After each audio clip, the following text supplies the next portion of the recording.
السلام عليكم ورحمة الله وبركاته.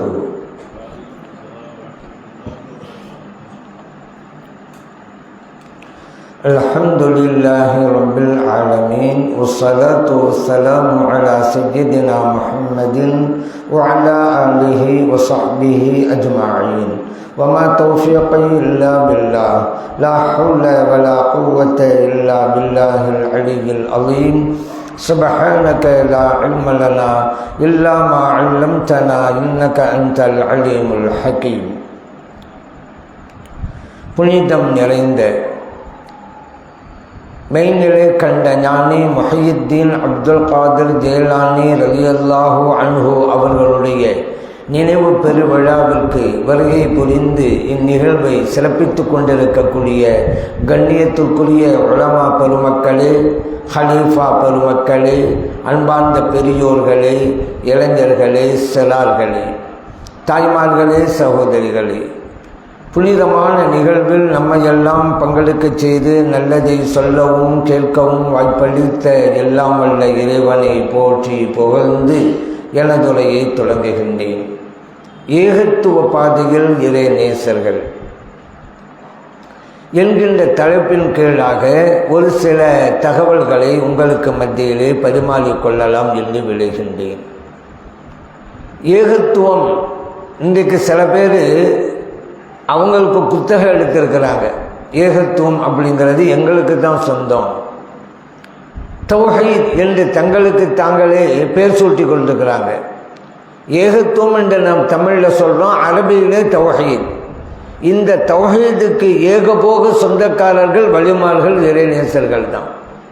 உண்மையான தௌஹீதிலே வாழ்ந்து காட்டியவர்கள், ஏகத்துவ பாதையிலே சென்றவர்கள். ஆனால் இன்றைக்கு தௌஹீத் என்று சொல்லக்கூடியவர்கள் எல்லாம் பச்சை சிறுக்கில் இருந்து கொண்டிருக்கிறார்கள். அது வேறு விஷயம். ஒரு சில இறைநேசர்கள் சஹாபா பெருமக்களுடைய கருத்துக்களை உங்களுக்கு நான் கூற விரும்புகிறேன். ஹலீஃபா உமர் ரலியல்லாஹு அன்ஹு அவர்கள் காபாவை தவாப் செய்கின்ற போது ஹஜருல் அஸ்வதுங்கிற கல்லுக்கு கிட்ட வர்றாங்க. அப்போ சொன்னாங்க, இன்னக்க ஹஜருல் அஸ்வதி, நீ ஒரு கல், லா தன்ஃபா, உன்னால் எந்த பிரயோஜனமும் யாருக்கும் கொடுக்க முடியாது, வலா தல்லுல்லு, யாருக்கும் எந்த இடையூறையும் நீ கொடுக்க முடியாது. ஆனாலும் நான் உன்னை முத்தமிடுகிறேன். ஏன் தெரியுமா? நான் உயிருக்கு உயிராக நேசித்த கல்மணி நாயகம் ஸல்லல்லாஹு அலைஹி வஸல்லம் அவர்கள் உன்னை முத்தமிடுவதை கண்டேன், ஆகவே உன்னை முத்தமிடுகிறேன். புகாரிலே பதிவு செய்யப்பட்ட ஹதீஸ். எந்த பிரயோஜனமும் அளிக்காது அப்படின்னு ஏங்க சொல்லணும்? ஏகத்துவத்தின் கருத்தாக வெளியிட்டார்கள் ஹஜ்ரத் உமர் ரலியல்லாஹு அன்ஹு அவர்கள். உண்மையிலே ஹஜ்ருல் அஸ்வத் கல்லுக்கு எந்த பிரயோஜனம் கொடுக்க முடியாதுங்கிறது அல்ல. ஹஜ்ருல் அஸ்வத் கல்லை விட்டுருங்க, சாதாரணமாகவே நம்ம சைடில் இருக்கக்கூடிய கல்லை எடுத்துக்கிறோமே, அந்த கல்லை வச்சு தானே கட்டடம் கட்டுறோம், வீடு கட்டுறோம், கடை கட்டுறோம், பள்ளிவாசல் கட்டுறோம், மதரசா கட்டுறோம். இப்போ கல்லு நமக்கு பிரயோஜனம் கொடுக்குதா இல்லையா? ஒரு சின்ன பையன் ஒரு கல்லை எடுத்தான், இன்னொரு இது மேலே எரிஞ்சான், அந்த கல் அந்த பையனுடைய தலையில் பட்டு அடிபட்டு ரத்தம் அப்படியே கசிந்து ஓடுது. இப்போ இளைஞ கொடுத்துச்சா இல்லையா? அந்த கல் நல்லதும் செய்து இளைஞரும் கொடுக்குதுங்க. சாதாரணமாகவே எல்லா கல்லும் அப்படி தாங்க. அப்படி இருக்கும்போது அந்த ஹஜ்ருல் அஸ்வத் கல் பலன் கொடுக்காது, நல்லல் அழிக்காது என்று சொன்னான்னு என்ன காரணம்? தௌஹீத், ஏகத்துவத்தை வெளிப்படுத்துகிறாங்க. கல்லே உனக்கென்று எந்த சுய ஆற்றலும் இல்லை அப்படிங்கிறாங்க. யாருக்கும் உன்னால் சுயமாக நன்மை செய்ய முடியாது, சுயமாக உன்னால் யாருக்கும் தீங்கு விளைவிக்கவும் முடியாது, அல்லாஹ் நாடினா தான் முடியும் என்கின்ற தௌஹீதை வெளிப்படுத்தினார்கள். சொன்ன சரிதான். ஆனால் வேறு கிதாபுகள் வருது. அருகில் இருந்த அலி ரலியல்லாஹு அன்ஹு ஹஜ்ரத் உமர் ரலியல்லாஹு அவங்கள பார்த்து சொன்னாங்க, ஹலீஃபா அவர்களே, தாங்கள் இப்படி சொல்ல வேணாம். இந்த கல் நாளை மறுமையிலே யாரெல்லாம் இதை முத்தமிட்டார்களோ அவர்களுக்கு சாட்சி சொல்லும், ஆகவே பலன் கொடுக்கும் என்று விளக்கம் அளித்தார்கள் ஹஜ்ரத் அலி ரலியல்லாஹு அன்ஹு. இந்த விவரம் வேறு கிதாபுகளில் இருக்கிறது. அப்போ இரண்டும் சரிதான். உமர் ரலியல்லாஹு அன்ஹு சொன்னாங்கல்ல, உன்னால் எதுவும் முடியாது, சரிதான். அல்லாஹ் நாட்டம் இல்லாமல் எதுவும் செய்ய முடியாது, சரி சரி. எதுவுமே அதன் மூலம் பலன் கிடைக்காதா? கிடைக்கும். ஹஜ்ரத் அலி ரலியல்லாஹு அன்ஹு அதான் சொன்னாங்க, அவ்வளோதான். ஆனால் இன்னைக்கு சில பேர் இந்த வஹாபிகள்லாம் கல்லை கல்லாக பார்ப்போம், தேங்காயை தேங்காயாக பார்ப்போம், அதற்கென்று ஒரு மௌசெல்லாம் கிடையாது. தேங்காய்க்கு நமக்கு சம்மந்தம் இல்லை, அது ஒரு விஷயம். கல்லை கல்லாகத்தான் பார்ப்போம். அப்படின்னா கற்களுக்கு மத்தியில் எந்த வித்தியாசமும் இல்லை என்று அந்த வஹாபிகள் சொல்ல வர்றாங்க. நான் கேட்குறேன், கல்லை கல்லாக பார்ப்போம் அப்படிங்கிறீங்கிற, ஹஜ்ஜல் அஸ்வத் கல் இருக்குது, அது மற்ற கல் மாதிரி தானே? மக்காமு இப்ராஹிம் கல் இருக்குதுல்ல காபாக்கு பக்கத்தில், மற்ற கல் மாதிரி தானே அது? சரி, ஒவ்வொரு சுற்றும் போதும் ஹஜ்ஜல் அஸ்வத் கல்லை முத்தமிடணுமே, அந்த கல்லை விட்டுவிட்டு இன்னொரு கல்லை போய் முத்தமிட்டா கல்லுலாம் எல்லாம் கல்லு தான், அது சரிதான் சொல்ல முடியுமா? ஹஜ்ஜல் அஸ்வத் கல்லை முத்தமிட்டாதானே அந்த பாக்கியம் கிடைக்கும், அந்த சுன்னத்து கிடைக்கும். அல்லாஹ் சொல்றான், நீங்க தவாப முடிச்ச பிறகு வத்தஹதும் மக்காமி இப்ராஹிம் முஸல்லா, மக்காமி இப்ராஹிம் கல் இருக்கிற இடத்துக்கு வந்து தொழுங்க. அப்போ கல்லுண்டா எல்லாம் கல்லு தான் சொல்லி வேற ஒரு கல் இருக்கிற இடத்துல போய் தொழுதா மக்காமி இப்ராஹிம் பக்கத்து தொழுதா ஆகுமா? நம்ம மார்க்கத்தில் எல்லா கல்லும் ஒரே கல் அல்ல, வித்தியாசம் இருக்கிறது. ஹஜ்ஜல் அஸ்வத், மக்காமி இப்ராஹிம். ஆனால் இந்த வாய்ப்பு என்ன சொல்கிறாங்க, கல் என்றால் கல்லாகத்தான் பார்ப்போம், தேங்காய் என்றால் தேங்காயத்தான் பார்ப்போம். கேட்கறதுக்கு தான் நல்லா இருக்கு. ஆனால் இவருக்கு இந்த நிலையில தான் தங்களுக்கு தௌஹீத்வாதிகள்னு பேர் வச்சிருக்கிறாங்க. ஷிர்க்கை செய்யக்கூடியவர்கள், ஷிர்க்கை செய்யக்கூடியவங்களுக்கு யாராவது தௌஹீத்வாதின்னு பேர் வைப்பாங்களா? இது எப்படி இருக்குன்னா, இருட்டுக்கு வெளிச்சம்னு பேர் வச்ச மாதிரி, கசப்புக்கு இனிப்புன்னு பேர் வச்ச மாதிரி இருக்குது இவங்க சொன்னது. அதே போல பாருங்க, இந்த கூட்டம் பச்சை சிறுக்க செய்யலாங்க அப்படிங்கிறது உதாரணம் சொல்றேன். தௌஹீது பேர் வச்சுக்கிட்டு சம்பந்தமே இருக்காது. வடிகட்டிய கஞ்சனுக்கு வள்ளல் சீதகாதிம்பாங்க. என்ன அந்த மாதிரி தான் பச்சை சிறுக்கக்கூடிய இவங்க தங்களுக்கு தாங்களே தௌஹீது வாழ்க்கை பேர் வச்சுக்கிட்டாங்க. இறைவனுக்கு உருவம் இருக்குன்னாங்க பச்சை சிறுக்கு. அதே போல இன்னொரு விஷயம், வழிமான்களால் உதவி செய்ய முடியாது அப்படின்னாங்க. ஏங்க அப்படி சொல்றீங்க? அல்லாஹ்வுடைய இடத்துல வைக்கலாமா? உதவி செய்யறது அல்லாஹ் தானே. இப்போ நம்ம கேட்டோம், ஏங்க இப்போ இந்த உயிராக உள்ளவங்களாம் இருக்காங்கல்ல, வழிமால விட்டுருங்க, உயிராக இருக்கிறாங்க, அவங்கள்ட்ட போய் உதவி கேட்குறோம், அவங்க உதவி செய்கிறாங்க, இது சிறுக்கா? இது சிறுக்கல. ஏங்க இவங்க அல்லாஹ் இல்லையில, இருந்தால் உயிராக இருக்கிறாங்கல்ல, ஏங்க உயிராக இருந்தாலும் அல்லாவா? அல்லாஹ் இல்லையா? அல்லாஹ் இல்லை, அப்போ சிறுக்கு தானே. உயிராக இருந்தால் மட்டும் அல்லாவா மாற்றிடுவாங்களா அவங்க? உயிராக இருந்தாலும் அல்லாஹ் இல்லை இல்லை. அப்போ இவங்க என்ன நினைக்கிறாங்கண்டா, உயிராக இருந்தால் முடியும். நம்ம என்ன நினைக்கிறோம், முடியும் என்பது இறைவன் ஒருவனுக்கு மட்டுமே சொந்தம், வேறு யாருக்கும் கிடையாது. அது உயிராக இருந்தா என்ன, இறந்து போனா என்ன? ஆனால் இறந்து போனவங்களும் ஹயாத்தாக தான் இருக்கிறாங்க, அது வேறு சப்ஜெக்டு. உயிராக உள்ளவங்களாக தான் முடியும்னு சொன்னால், மறந்து போன வழிமார்களும் உயிருடன் இருக்கிறார்கள் என்பதற்கு பல ஆதார கொண்டு நிரூபிப்போம். அது ஒரு விஷயம். அவங்களுக்கு கூட்டுப்பிரகாரம் நம்ம பேசுகிறோம். அதனால் அல்லாஹ் அல்லாதவன் சொன்னால் எல்லாரையும் தான் எடுக்கும், நம்ம கூட இருக்கிறவங்களையும் எடுக்கும், நம்ம கண்கள் விட்டு மறைஞ்சு போனவங்களும் இருக்குது. எல்லாம் அல்லாதவங்க தான். அப்போ இவங்க என்ன சொல்கிறாங்க, உயிராக இருந்தால் கேட்கலாம். அப்போ இது சிறுக்கு தானே. உயிராக இருந்தாக்கா அல்லாஹ் வாயிட முடியுமா? வன்னல் குவத்தல் இல்லாஹி ஜமீஆ, ஆற்றல் அனைத்தும் அல்லாஹ் ஒருவனுக்குரியது. நீங்கள் உயிராக இருந்தால் முடியுங்கிறீங்க, உயிராக இருந்தாலும் முடியாதுங்க. அல்லாஹ் குர்ஆன் சொல்லிட்டாங்க, ஆற்றல் எனக்குரியது தான், நான் யாருக்கு வேணும்னாலும் கொடுப்பேன் அப்படின்னு அல்லாஹ் சொல்லியிருந்தான்ல. அப்போ அதனால தான் நான் சொல்ல வரேன், பச்சை சிறுக்கில் இருக்கக்கூடிய இவர்கள் தான் தங்களுக்கு தாங்களே தௌஹீத்வாதிகள் என்று பேர் சொல்லிட்டு இருக்கிறாங்க. இதில் வேறு சொல்கிறது, வழிமால்கிட்ட போய் கேட்குறீங்களே, நபி ஸல்லல்லாஹு அலைஹி வஸல்லம் சொன்னாங்களே, செருப்பு வாறு அருந்து போனால் கூட அல்லாஹ்ட்ட கேளுங்கன்னாங்க. நீங்கள் என்னன்னா வழிமால்கிட்ட போய் கேட்குறீங்க? நபி ஸல்லல்லாஹு அலைஹி வஸல்லம் அவர்கள் செருப்பு வாறு அருந்து போனால் கூட அல்லாஹ்ட்ட கேட்க சொன்னாங்கல்ல, அதுதான் தௌஹீதுங்கிறணுமா? அந்த தௌஹீதில் பதிக்கு வந்தாங்க. நீங்கள் என்னென்னு சொன்னால் அல்லாஹ்ட்ட கேட்கனாங்க, வழிமால்கிட்ட கேட்காங்கிறதுக்கு இந்த ஹதீஸ் தான். இந்த ஹதீஸை நீங்கள் புரியலாம்னா எப்படி புரிஞ்சிருக்கணும்? செருப்பு வாறு அருந்து போனாலும் அல்லாஹ்ட்ட தான் கேட்கணும், அப்படி செலவுலாம் சொல்லிட்டாங்க. இனிமேல் உங்கள் செருப்பு வாறு அருந்து போனால் இந்த செருப்பு தைக்கும் தொழிலாட்ட யாரும் போகாதீங்க, அந்த செருப்பு அருந்து போன செருப்பை வச்சுக்கிட்டு அல்லாஹ்ட்ட கேளுங்க, அல்லாஹ் தைச்சி தந்துடுவான். அப்படியா? அப்படி புரியலை நீங்கள்? அப்படி தான் புரியணும். வெளிப்படையை பார்த்தா என் செருப்பு வாறு அருந்து போனாலும் அல்லாஹ்ட்ட கேளுங்க, அப்போ அல்லாஹ்ட்ட தான் கேட்கணும்.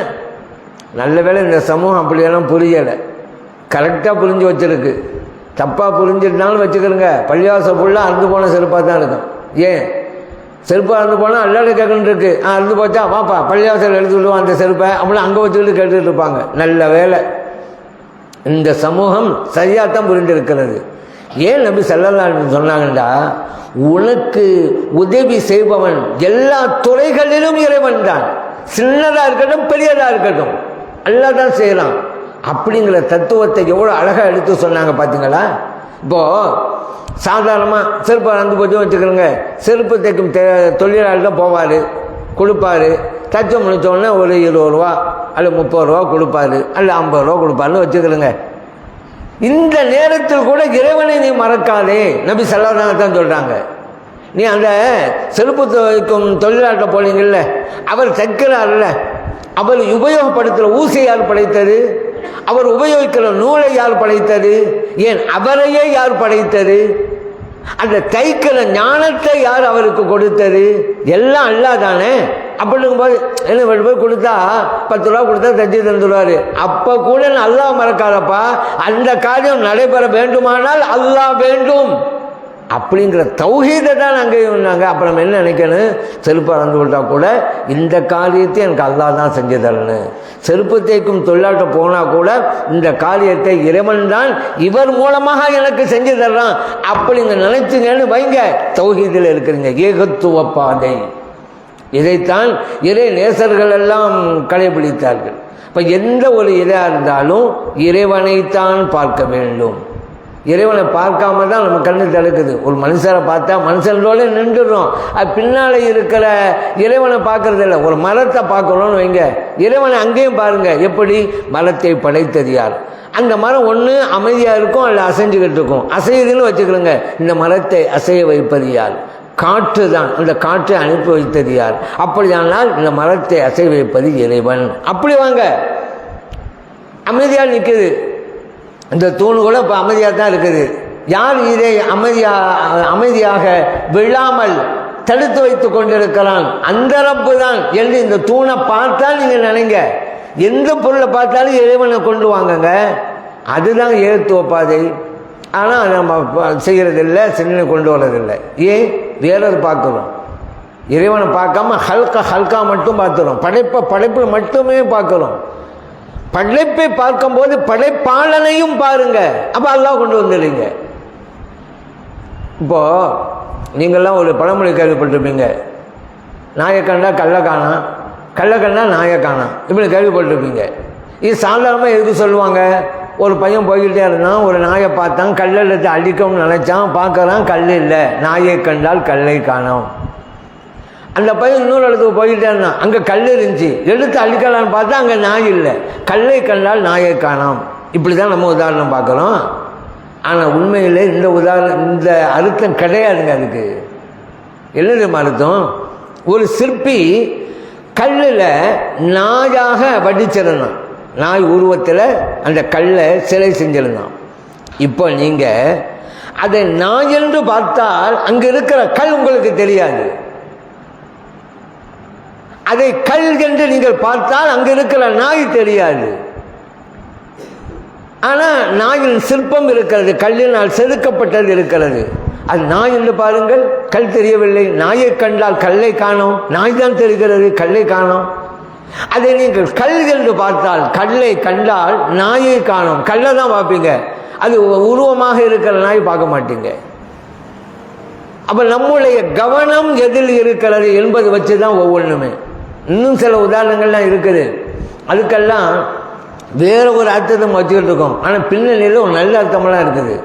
நீங்கள் கேள்விப்பட்டிருப்பீங்க, இருக்க இடம் கொடுத்தா இருக்கிற மடத்தை பிடிக்கிடுவான் அப்படின்னு கேள்விப்பட்டுங்க. இப்போ ஒரு ஆள் தங்குறதுக்கு இடம் கேட்கலாம், சரி போனால் போகிறான், பாவமாக இருக்குது, சரி தங்கிக்கப்பா அப்படி விட்டாக்கா கடைசியில் நம்மளை விரட்டி விட்டு அதே அவன் எடுத்துக்கொள்வான். அப்படிங்கிறத தான் இருக்க இடம் கொடுத்தா இருக்கிற மடத்தை பிடுங்கிடுவான் அப்படிம்பாங்கல்ல. ஆனால் உண்மையான அர்த்தம் வேறு. என்ன தெரியுமா? இறைவன் இருக்க நம் உள்ளத்திலே இடம் கொடுத்தால் நம்மிடம் இருக்கிற மடத்தனத்தை இறைவன் பிடுங்கி விடுவான். இப்போ இறைவன் நம்ம உள்ளத்துக்கு வராத வரைக்கும் தான் நம்மகிட்ட அறியாமை இருக்கும். இறைவன் யாரென்று புரிஞ்சுட்டா அறியாமை போயிடும், அறிவு வந்துடும். அப்போ உள்ளத்தை இருக்க இடம் கொடுங்க, கல்வில அல்லாவை இருக்க இடம் கொடுங்க. எடுத்துட்டா உங்களிடம் இருக்கிற மடமை போய்விடும். மடமை என்று அறியாமை போய்விடும். அப்போ மாரிஃபாவுடைய ஞானம் வந்துவிடும். அதுதான் அங்கே கருத்து. இருக்க இடம் கொடுத்தா, இறைவன் இருக்க நம் உள்ளத்தில் இருக்க இடம் கொடுத்தா, இருக்கிற மடத்தை, நம்மிடம் இருக்கிற மடத்தனத்தை இறைவன் பிடுங்கி விடுவான். ஏன் ஞானம் வந்துருச்சுல. இப்படி தான் ஒன்று. அதுதான் அந்த காலத்தில் தமிழ் சித்தர்கள்லாம் அழகான வார்த்தையை சொன்னாங்க. எதிலையுமே நீ இறைவனை பார், இறைவனை பார்த்துன்னா படைப்பு தெரியாது, படைப்பாளனை பார், படைப்பு தெரியாது, படைப்பை பார்த்தால் படைப்பாளன் தெரிய மாட்டான். அதுக்கு ஒரு நல்ல ஒரு உதாரணம் தமிழில் சொல்லுவாங்க. மரத்தை மறைத்தது மாமத யானை, மரத்தில் மறைந்தது மாமத யானை. ஒருத்தன் மரத்தில் யானையை செஞ்சிருந்தான். இப்படி இருக்கு மரத்தால் செய்யப்பட்ட யானை. இப்போ ஒரு ஆள் அதை பார்க்கலாம். யானை என்று பார்த்தால் அங்கே இருக்கிற மரம் தெரியாது. அதை மரம் பலகை என்று பார்த்தால் யானை தெரியாது. மரத்தை மறைத்தது. அப்போ நீங்கள் மரத்தை மரம்னு பார்த்தா மரத்தை மறைத்தது மாமத யானை. இப்போ நீங்கள் அங்கே யானை அப்படின்னு பார்த்தாக்கா உங்களுக்கு தெரியாதுல்ல, மரம் தெரியாது. நீங்கள் யானையை தானே பார்க்குறீங்க. எந்த ஒரு புறமாலும் சரி. இப்போ சின்ன பிள்ளைகள்லாம் விளையாடுறதுக்கெல்லாம் பொம்மைகள்லாம் விற்கிது, பிளாஸ்டிக்கில் தான் செஞ்சு வச்சுருக்காங்க. நீங்கள் அந்த குதிரை பொம்மை யானை பொம்மைன்னு வச்சுக்கோங்களேன், நீங்கள் குதிரையை தான் பார்ப்பீங்க, அது பிளாஸ்டிக்னு பார்க்க மாட்டீங்க. அது பிளாஸ்டிக்னு பார்த்தா அங்கே எதுவும் குதிரை தெரியாது. மரத்தை மறைத்தது மாமத யானை. யானைன்னு பார்த்தாக்கா தெரியலையில உங்களுக்கு, மரம் தெரியலை. அதே போல் மரத்தில் மறைந்தது மாமத யானை. மரத்தை மரம்னு பார்ப்பீங்க, அங்கே இருக்கிற யானை மறைஞ்சு போகும் தெரியாது. அப்போ நீங்கள் எல்லா கண்ணோட்டத்திலும் பார்க்கிறீர்கள் அப்படிங்கிறது தான். அதனால தான் மெய்நிலையை கண்ட ஞானி முஹியுத்தீன் அப்துல் காதிர் ஜெயலானி ரலியல்லாஹு சொன்னாங்க, எல்லாம் இறைவனுடையது. அவங்களாம் ஏகத்துவ பாதை தானே, எல்லாம் இறைவனுடையது, செய்பவன் எல்லாம் இறைவன் தான் அப்படிங்கிறதுக்கு அழகான கருத்தை சொன்னாங்க. இல்ல செய்ஃப லா யக்தௌபி தபைஹி. வாள் இருக்குது, அது வெட்டாது, இயற்கையாகவே வெட்டாதுங்க. பலில்லாஹு யக்தௌபிஹி. இறைவன் தான் அந்த வாளை கொண்டு வெட்டுகிறான். செய்வது இறைவன் தான். வெளிப்படையில் அந்த வாள், செய்பவன் இறைவன். இந்த கண்ணோட்டம் தான் பார்க்கணும். இமாம் கசாலி ரஹ்மத்துல்லாஹி அலைஹி சொல்றாங்கல்ல, அன்னாஃபிஅல்லாஹ் ஹுவல்லாஹ். உங்களுக்கு நல்லது செய்கிறதா இருந்தாலும் சரி, உங்களுக்கு தீங்கு செய்கிறதா இருந்தாலும் சரி, அல்லாங்க. ரெண்டு நடக்கிறது அல்லாஹ்னால தான். எல்லாத்தையும் ஏற்றுக்கொள்ளணும். இதுதான் இறை நேசர்கள். நல்லது நடந்தால் சந்தோஷமாக இருக்கிறது, அல்லாஹ் நல்லா வச்சிருக்கிறான். ஏதாவது துன்பம் வந்துடுறா, அல்லாஹ் என்ன இப்படி ஆக்கிவிட்டானே அப்படிங்கிறது. ஏங்க ரெண்டும் அல்லாஹ் வந்ததுங்க, ரெண்டையும் ஏற்றுக்கொள்ளுங்க. எந்த அளவுக்கு பெரியவர்கள் இருந்திருக்காங்க தெரியுமா? நரகத்தை இறைவன் தந்தாலும் அதில் தான் இறைவனுடைய திருப்தி இருக்குதுன்னு சொன்னால் நான் ஏற்றுக்கொள்வேங்கிறாங்கல்ல. இறைவனை நான் நரகத்திற்கு செல்வது தான் உனக்கு திருப்தி என்றால் என்னை நரகத்திலே போடு, எனக்கு தேவை உன் திருப்தி. எப்படி வேணாலும் இருக்கலாம். சரி, சொர்க்கத்து கூட சொர்க்கத்துக்காக ஆசைப்படல பெரியவங்கள்லாம். ஒரு இறை நேசம் அல்லாட்ட கேட்டாங்க, இறைவனை சொர்க்கம் எனக்கு நோக்கம் அல்ல, ஆனாலும் உன்னோட சொர்க்கம் கேட்குறேன், எனக்கு சொர்க்கத்தை தா அப்படி கேட்குறேன். ஏன் தெரியுமா? அந்த சொர்க்கத்திலே தானே நாளை உன்னை பார்க்க வேண்டும், அதனால தான் சொர்க்கத்தை கேட்குறேன். எனக்கு சொர்க்கம் நோக்கம் நீ தான் எனக்கு வேணும். அப்போ அவளோட நோக்கமெல்லாம் அப்படித்தான் இருந்தது. எது செய்தாலும் இறைவன் தான் செய்கிறான் என்கின்ற தத்துவம் இருந்தது. அதனால் இமாம் கசாலி ரஹ்மத்துல்லாஹி சொல்கிறாங்கல்ல, சாதாரணமாக விஷத்தை குடித்தான் மோத்தா போயிட்டான் அப்படியுமோ, நம்மளாம் அப்படி தான் பேசுகிறோம். மோத்தா போயிட்டான், ஏன் விஷம் குடிச்சு மோத்தா போயிட்டான், அதோடு நிற்கணும். நம்ம அதுக்கு மேலே தாண்டுங்க. விஷத்தை வச்சு அல்லாஹ் அவனை மோத்தாக்கி இருக்கிறான், அப்படி கொண்டு வாங்க. விஷமே மோத்தாக்குமா? என்ன விஷயம் அல்லாவா? உயிர் கொடுப்பவன் இறைவன், உயிரை பறிப்பவனும் இறைவன். அப்போ விஷம் காரணம், அவ்வளவுதான். எத்தனை பேர் விஷத்தை குடிச்சிட்டு புழைச்சி விட்டாங்க தெரியுமா? அப்போ விஷமே கொண்டுன்னு சொன்னாக்கா எல்லாரையுமே கொண்டிருக்கணும். ஒரு இடத்துல கள்ளச்சாரம்ல வச்சுக்கிறோங்க, கள்ளச்சாரம் குடித்தாங்க, அதில் ஒரு 50 பேர் குடித்தா 10 பேர் மொத்தா போனாலும் செய்து வருது, நீ 40 பேர் ஆஸ்பத்திரியில் புழைச்சிக்கிட்டான். அப்போ கள்ளச்சாராயத்துக்கு அந்த பவர் இருந்தால் 50 பேர் மேலே காலியாக இருக்கணும். அப்போ இறைவன் நாங்கள் மூத்தாக்கலாம், 10 பேரும் மூத்தாக்கணும். காரணம் கள்ளச்சாராயம், அவ்வளோதான். இப்படி மூத்தாக்குவனும் சரி உயிர் கொடுப்பனும் சரி அல்லாஹ் தான். இதைத்தான் இமாம் கசாலி ரஹ்மத்துல்லாஹி சொல்கிறாங்க, விஷம் கொள்ளாது, அல்லாஹ் தான் மரணிக்க செய்வான். உணவு பசியை போக்காது, அல்லாஹ் தான் பசியை போக்குவான். இந்த உணவு காரணமாக இருக்கிறது. இந்த சிந்தனையில் வாழ்ந்தவர்கள் தான் இறைநேசர்கள். ஒவ்வொரு அணுவும் ஒவ்வொரு அசைவும் இறைவனுடையதாக இருக்கும். அப்படின்னா எல்லாம் ஏகத்துவம். இந்த தௌஹீதை தான் ஸல்லல்லாஹு அலைஹி வஸல்லம் போதிக்க வந்தாங்க. இந்த தௌஹீதில் தான் சஹாபா பெருமக்கள் இருந்தாங்க. இந்த தௌஹீதில் தான் இறை நேசர்கள் இருந்தாங்க. ஆனால் இந்த தௌஹீதுக்கும் வஹாபிக்கும் சம்பந்தமே இல்லை. தௌஹீத் வாழ்ந்து பேர் வச்சு உட்கார்ந்துட்டு இருக்கிறாங்க. என்னங்க இது? இதுக்கு அவங்களுக்கு வஹாபியில் ஏதாவது சம்மந்தம் இருக்கா? இந்த சிந்தனை இருக்குதா வஹாபிகளுக்கு? நான் கேட்குறேன். அப்படி உங்கள் தௌஹீத் வாழ்ந்து எதை வச்சு பேர் வச்சுங்க? தர்காவை எதிர்த்தால் தௌஹீத்வாதி. அப்படி ஒரு இலக்கணம் வச்சிருக்கா அவங்கெல்லாம்.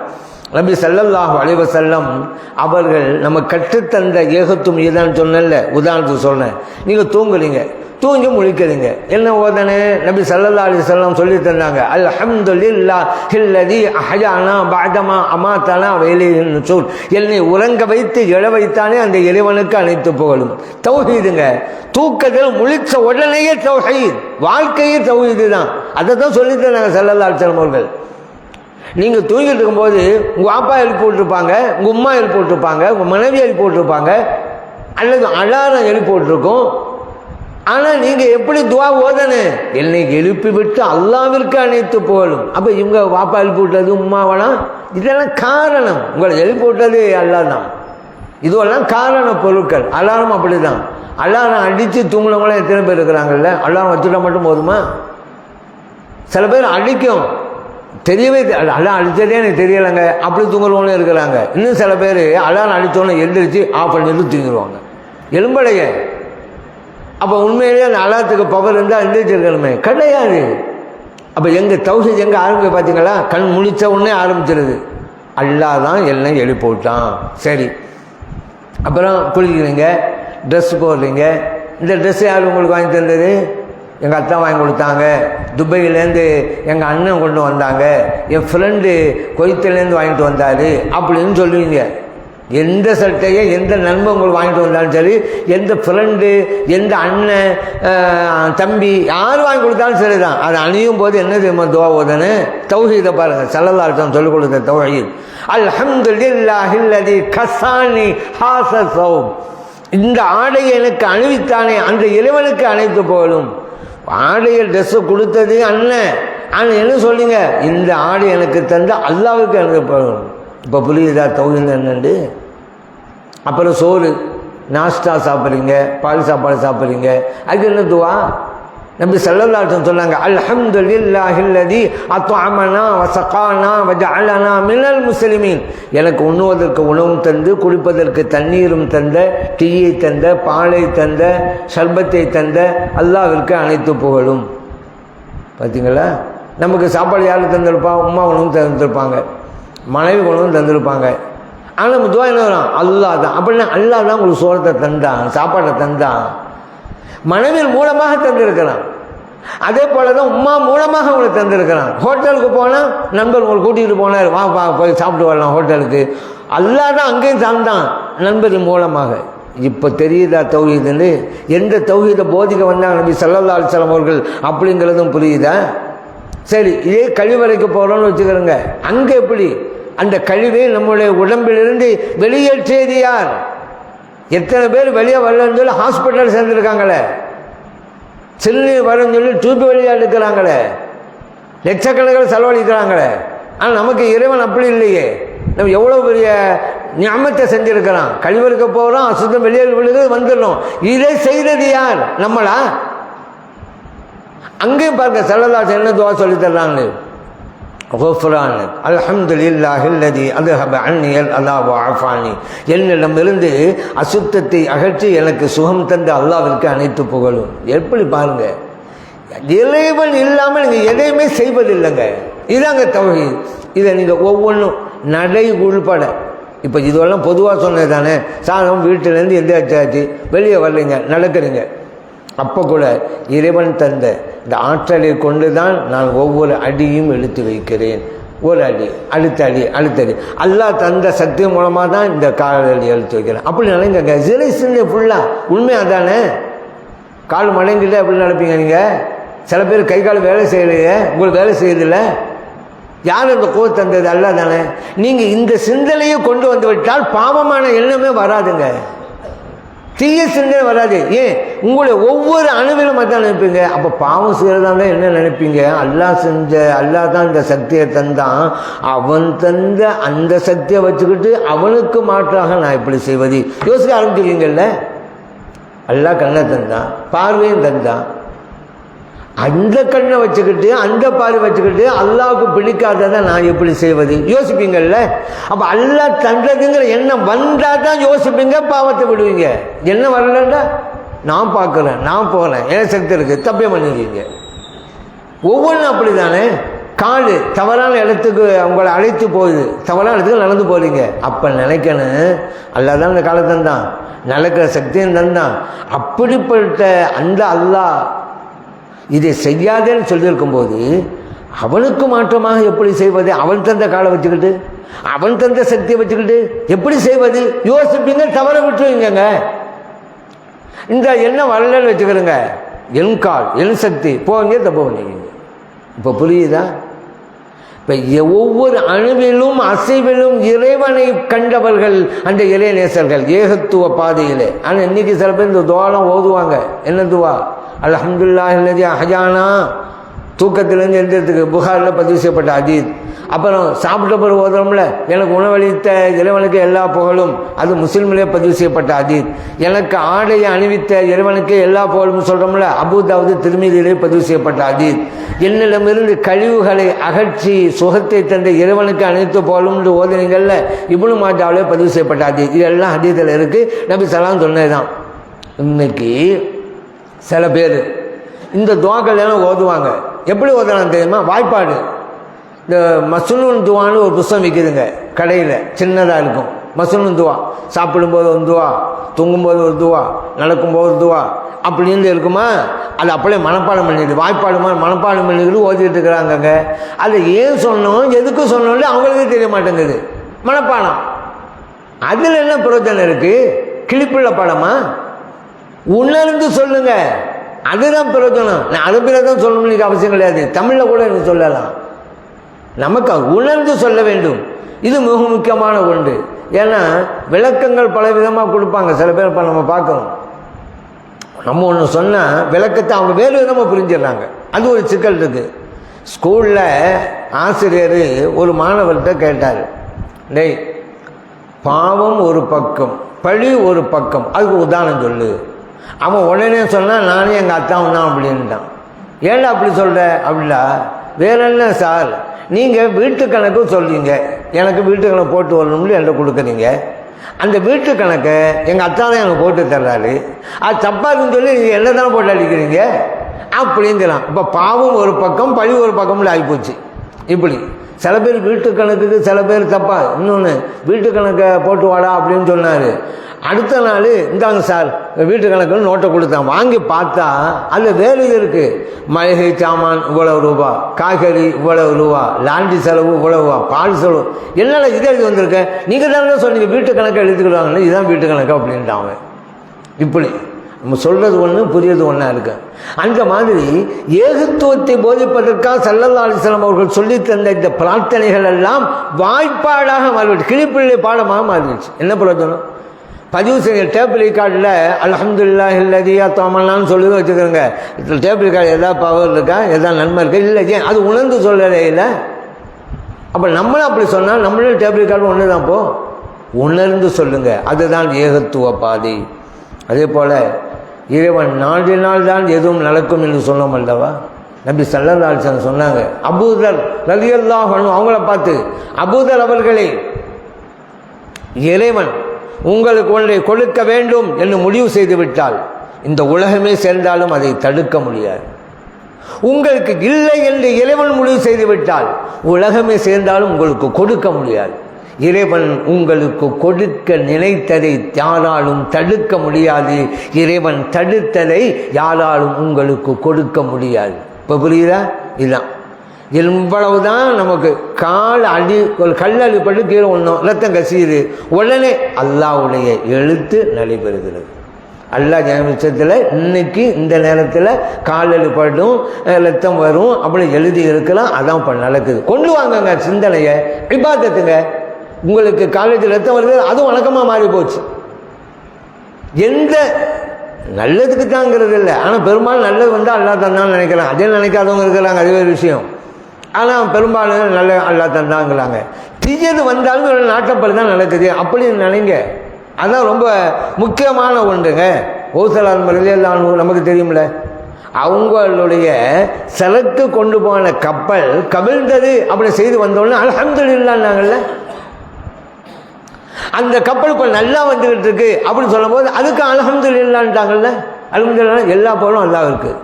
பக்கத்தில் உள்ளவங்களுக்கு இப்போ அல்ஹம்துலில்லாஹ் சொன்னது ரைட்டு தான். ஏன் சிக்கிய கப்பல், புயலில் சிக்கிய கப்பல் வந்திருக்கு, நல்ல விதமாக வந்துக்கிட்டு இருக்கு அப்படின்னா சந்தோஷம், எல்லா போனோம் அல்லாஹ்வுக்குன்னு சொன்ன ரைட்டு தான். புயலில் மாட்டிக்கிடுச்சு கப்பல் அப்படின்னு சொல்லும்பொழுது அல்ஹம்துலில்லாஹ் சொன்னாங்களே ஓசலால் மலையெல்லாம். அது எப்படி சொன்னாங்க? அது கவலையான செய்தியில். எல்லாம் நம்மெல்லாம் நல்லதுக்கு தானே அல்ஹம்துலில்லாஹ்னு சொல்கிறோம். நல்ல சோமா இருக்கீங்களா? அல்ஹம்துலில்லாஹ். அல்ஹம்துலில்லாஹ் என்ன அர்த்தம்? நல்லா இருக்கேன்னு அர்த்தம். அதுக்கு தான் யூஸ் பண்ணிக்கிட்டு இருக்கிறோம். ஆனால் ஓசலால் மலையெல்லாம் ஒன்று கவலை செய்திக்கும் அல்ஹம்துலில்லாஹ்னாங்க. அப்போ விளக்கம் கேட்கும்போது சொன்னாங்க, நீங்கள் நினைக்கிற மாதிரி கவலை செய்திக்கும் அல்ஹம்துலில்லாஹ் சொல்லலை, பின்னால் வந்த மகிழ்ச்சி செய்திக்கும்னு அல்ஹம்துலில்லாஹ் சொல்லுங்க. இந்த ரெண்டு செய்திக்கும் என்னுடைய உள்ளம், என்னுடைய கல்பு ஒரே நிலையிலேயே இருந்தது. அப்படிப்பட்ட உள்ளத்தை இறைவன் எனக்கு அளித்தான், அந்த இறைவனுக்கே அனைத்து புகழும் என்றேன். முதலாவதாக செய்தி வந்துச்சு, கவலை செய்தி. அந்த நேரத்தில் உள்ளம் துவண்டு போகலை. அல்லாஹ்வுடைய நாட்டம் அப்படிங்கிற அமைப்பில் இறைவனுடைய திக்கிலேயே லயித்து இருந்தது எனது உள்ளம். இத்தகைய உள்ளத்தை தந்த அல்லாஹ்விற்கு அனைத்து புகழும் என்றேன். அடுத்த செய்தி வந்தது, மகிழ்ச்சியான செய்தி. கப்பல் இப்போ நல்லா வந்திருக்குன்னு சொல்லி இந்த நேரத்திலே மகிழ்ச்சியான செய்தி வந்ததுனால என்னுடைய உள்ளம் சந்தோஷத்திலே துள்ளி குதிக்கவில்லை. அப்போது எனது உள்ளம் அமைதியாக இறைவனுடைய திக்கிலேயே லயித்து இருந்தது. இப்படிப்பட்ட உள்ளத்தை இறைவன் எனக்கு தந்தானே, அந்த இறைவனுக்கு அனைத்து புகழும்ன்றாங்க. இப்போ புரியுதா? இறை நேசருக்கு எப்படி வந்தாங்களே, எல்லாம் இறைவனுடைய செயல் அப்படிதான் நினைப்பாங்க. மனுஷன்கிட்ட எதுவுமே கிடையாது. அப்போ உண்மை அப்படித்தானே. ஒருத்தன் முத்தெடுக்கணும் சொல்லி கடலில் குதிக்கிறான், பிணமா வெளியே வந்தான். இவன் நினைத்தது ஒன்று, நடந்தது ஒன்று. இன்னொருத்தன் வாழ்க்கை வெறுத்து போய் கடலில் குதிச்சு மோதா போயிடுவோன்னு சொல்லி தான் குதிச்சான், கை நிறைய முத்துக்களோட வந்தான். இவன் நினைச்சது ஒன்று, நடந்தது ஒன்று. அப்புறம் என்ன, இறைவன் என்ன நினைக்கிறான்னு அதுதான். உன் கையில் ஒன்றும் இல்லைப்பா, நான் ஒன்று நடத்துகிறேன். பொம்மலாட்டம்னு கேள்விப்பட்டிருக்கீங்களா? அதுதான் பொம்மலாட்டம்டா. பொம்மையில் வச்சுக்கிட்டு கையில் கட்டிக்கிட்டு கையில் வச்சுக்கிட்டு இருப்பான். ஆமாம், எப்படியெல்லாம் அசைக்கலான்னு பொம்மை எப்படி கை தூக்கும் காலை தூக்கும். அப்போ இந்த பொம்மைகளும் ஒன்றுமே கிடையாது, மேலே ஒருத்தன் இயக்கிக்கிட்டு இருக்கான். அந்த மாதிரி தாங்க நம்மலாம், ஒன்றும் கிடையாதுங்க. சரி, இங்கே ஒரு விஷயத்தை கவனத்தில் வைக்கணும். எல்லாம் அல்லாவால் நடக்குதுல்ல. நம்ம நல்லது செய்கிறோம், இபாதத்தை செய்கிறோம், அமல் செய்கிறோம், அல்லாவால் தான் நடக்குது. சரி, பாவம் செஞ்சிடறோமே, இதுவும் அல்லாவால் தான் நடக்குது, அது சந்தேகம் கிடையாது. ஆனால் இந்த நேரத்திலே நாம் செய்ய வேண்டியது ஒன்று இருக்குது. நல்லது நடக்கும்போது அல்லாவால் நடந்துச்சு, அது கெட்டது இருக்கும்போது அல்லாவால் தான் அந்த பாவம் செஞ்சேன் அப்படி போயிடக்கூடாது, போனால் போச்சு. இங்கே என்ன வித்தியாசம்டா, நல்லது நடந்தா நான் எங்கெங்க செஞ்சேன், அல்லாஹ் என்ன செய்ய வச்சாங்க, எனக்கு ஒன்றும் இல்லைங்க. ஒரு மாசா கட்டு கொடுத்தாரு, பள்ளியாசம் கொடுத்தாரு, 10 ஏழைகளுக்கு சாப்பாடு கொடுத்தாரு. அப்போ அவள் நினைக்கல நான் எங்கெங்க செஞ்சேன், அல்லாஹ் என்ன செய்ய வச்சாங்க, எனக்கு ஒன்றும் இல்லைங்க. இப்போ இந்த நல்ல செயலை இறைவனின் பக்கம் சேர்க்கணும். ஒரு பாவம் செஞ்சுட்டான்னு வச்சுக்கிறேங்க, அப்போது இந்த பாவத்தை நான் செஞ்சேன்னு தன் பக்கம் போட்டுக்கிறேன். இதுதான் ஒரு மனிதனுடைய கடமை. இரண்டும் இறைவனால் நடக்கிறது. ஆனால் நல்லது நடந்தால் இறைவனின் பக்கம் சேருங்கள், தீயது பாவம் நடந்தால் அதை உங்கள் பக்கம் சேர்த்துக் கொள்ளுங்கள். இதைத்தான் அல்லாஹ் குர்ஆன் சொல்றான், மா அஸாபக மின் ஹஸனத்தின் ஃபமின் அல்லாஹ். உங்களுக்கு நல்லது நிகழ்ந்தால் அது அல்லாஹ்விடமிருந்து நடந்தது அப்படி சொல்லுங்க. வமா அஸாபக மின் ஸய்யிஅத்தின் ஃபமின் நஃப்ஸிக். ஏதாவது பாவம் நிகழ்ந்து விட்டால் அதை உங்கள் பக்கம் சேர்த்துக் கொள்ளுங்கள். ஆதம் அலைஹிஸ்ஸலாம் சொர்க்கத்தில் இருக்கும்போது தடுத்த கனியை சாப்பிட்டாங்கல்ல, ஹவ்வா அலைஹிஸ்ஸலாம் சாப்பிட்டாங்க.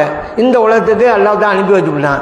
இங்கே வந்த பிறகு அவங்க சொன்ன வார்த்தை என்ன தெரியுமா? குர்ஆன்ல இருக்குதுல்ல, ரப்பனா வலம்னா அன்ஃபுஸனான்றாங்க. இறைவனே, எங்கள் ஆத்மாக்களுக்கு நாங்கள் அநீதம் இழைத்து கொண்டோம், என்னை மன்னித்து விடுவாயாக, எங்களை மன்னித்து விடுவாயாக. பார்த்தீங்களா, அல்லாஹ் அங்கே சொல்லலை, யா அல்லாஹ் உன் நாட்டப்பறாந்தானே நாங்கள் தடுத்தே செஞ்சோம் அப்படி சொல்லலை. அதை தன் பக்கம் போட்டு கொண்டார்கள் ஆதம் அலைஹிஸ்ஸலாம் அவர்கள். அல்லாஹ் மன்னிச்சுட்டான்.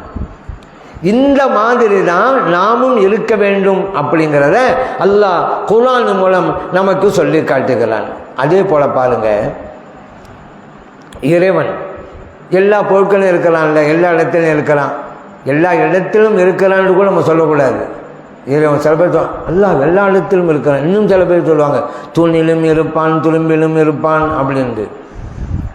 எல்லா இடத்திலும் இருக்கிறான் என்று சொல்வதை விட இறைவன் இல்லாத இடம் இல்லை அப்படிதான் சொல்லணும். இதுதான் பெஸ்ட். ஏன் எல்லா இடத்திலும் எல்லாம் இருக்கிறான்னு சொன்னால் இடம்ங்கிறது இறைவனால் படைக்கப்பட்டது. ஒரு குழிய வட்டத்துள் இருக்கக்கூடிய இறைவனால் படைக்கப்பட்டது குழிய எல்லைக்குள் தானே இருக்குது. எல்லை உண்டு அல்லவா? அல்லவா படைக்கப்பட்ட பொருள்களுக்கு எல்லை இருக்குதா? இல்லை இல்லையா? எல்லை இருக்கு. இப்போ இறைவனால் படைக்கப்பட்ட இடங்கள் எல்லை உள்ளவை. எல்லா இடங்களிலும் இறைவன் இருக்கிறான்னு சொன்னால் அந்த எல்லைக்கு உட்பட்ட இடங்களில் இறைவன் இருக்கிறான்னு வந்துடுங்க. இறைவன் இல்லாத இடமில்லை அப்படி சொல்லுங்க. இதுதான் சொல்லுகிற முறை. அடுத்து எல்லா இடங்களிலும் இருக்காங்க பாருங்களேன். இப்போ நபி ஸல்லல்லாஹு சொல்லி தந்த துவா, இதுவும் தௌஹீதுல் துவா தான். நீங்கள் வாகனத்தில் ஏறிட்டீங்க, 2 வீலரோ 4 வீலரோ பஸ்ஸோ ட்ரெயினோ ஏறிட்டீங்க, என்ன துவாங்க ஓதானு ஞாபகம் இருக்கா? யாருக்காவது ஞாபகம் இருக்கா? ஞாபகம் இருக்கா? சுப்ஹானல்லதி சஹ்ஹர லனா ஹாதா வமா குன்னா லஹு முக்ரினீன் வ இன்னா இலா ரப்பினா லமுன்கலிபூன். இதுக்கண்டு விற்கிதுங்க, அது வாங்கி வச்சுக்கிட்டா கூட பல தடவை நம்ம கேட்டு நமக்கு மனப்பாடம் ஆயிடும். இந்த துவாஸ் எல்லாம் சொல்லியிருந்தாங்க. இந்த வாகனத்தை வசப்படுத்தி தந்த இறைவன். அதுக்கு அடுத்து கடைசியாக முடிகிறது என்ன தெரியுமா? அங்கே தான் பாயிண்ட். அதுக்காக தான் இது கொண்டு வந்தேன். இன்னா இல்லா ரப்பினா லமுன்கலிபூன், நாங்கள் எங்களுடைய ரப்பை நோக்கி செல்கிறோம். அந்த துவாவில் நீங்கள் திருவண்ணாமலையில் பஸ்ஸில் ஏறினீங்க, சென்னைக்கு போக போகிறீங்க, இந்த துவா ஓதுறீங்க, என்ன அர்த்தம்? எங்கள் ரப்பை நோக்கி செல்கிறோம். அப்போ திருவண்ணாமலையில் ஏறுறவர் சென்னைக்கு போகும்போது என் ரப்பை நோக்கி போகிறான் அப்படிங்கிறாரு. ரைட். அங்கே மெட்ராஸில் வராரு, பஸ் ஏறுறாரு, திருவண்ணாமலை பஸ்ஸில், அவர் இதை ஓதுறாரு. நான் எங்கள் ரப்பை நோக்கி போகிறோம். எங்கே? திருவண்ணாமலைக்கு வரக்கூடியவர். என்னங்க இங்கேருந்து மெட்ராஸ் போகக்கூடியவர் என் ரப்பை நோக்கி போகிறான்னு இங்கே சொல்கிறாரு. அங்கேருந்து சென்னையிலேருந்து வரக்கூடியவர் சொல்கிறாரு திருவண்ணாமலைக்கு வரும்போது என் ரப்பை நோக்கி போகிறேன்ட்டு. அப்படின்னா என்ன அர்த்தம்? சரி, இன்னும் பாருங்க. மக்காவுக்கு போயிட்டார் ஒரு ஆள். அங்கேருந்து மதீனா ஷரீஃபு கூட்டிகிட்டு போகிறாங்க, பஸ்ஸில் கூட்டிகிட்டு போகிறாங்க. பஸ்ஸில் ஏறி உட்காந்தாச்சு. இந்த துவாரம் ஓதணும் இப்படி சொல்லாதுன்னாங்க. அப்போ அந்த துவாக்கு என்ன அர்த்தம்? எங்கள் ரப்பை நோக்கி போகிறோம். ஏங்க மக்காவிலேருந்து போகிறாரு. மக்காவில் தான் ரப்புடைய வீடு காபாவே இருக்குது. அந்த அல்லாவுடைய வீடு இருக்கிற காபாவை விட்டு போகிறார் மதீனாவுக்கு. என்ன சொல்கிறாரு? என் ரப்பிட்ட போகிறாங்கிறாரு. இப்போ புரியுதா? நீங்கள் எங்கே போனாலும் ரப்பு இல்லாமல் இல்லைங்க. இப்போ ஸல்லல்லாஹு சொல்லி தந்த ஒவ்வொரு துவாக்களை பார்த்தீங்களா? எல்லாவற்றிலும் தௌஹீதை வைத்துத்தான் நமக்கு சொல்லித் தருகிறார்கள். அதே போல் சவுர் குகையில் நபி ஸல்லல்லாஹு அலைஹி வஸல்லம் அவங்களும் அபூபக்கர் சித்திக் ரலியல்லாஹு அன்ஹு இருக்கிறாங்க. எதிரிகள் வந்துட்டாங்க. அபூபக்கர் சித்திக் ரலியல்லாஹு பயப்படுறாங்க.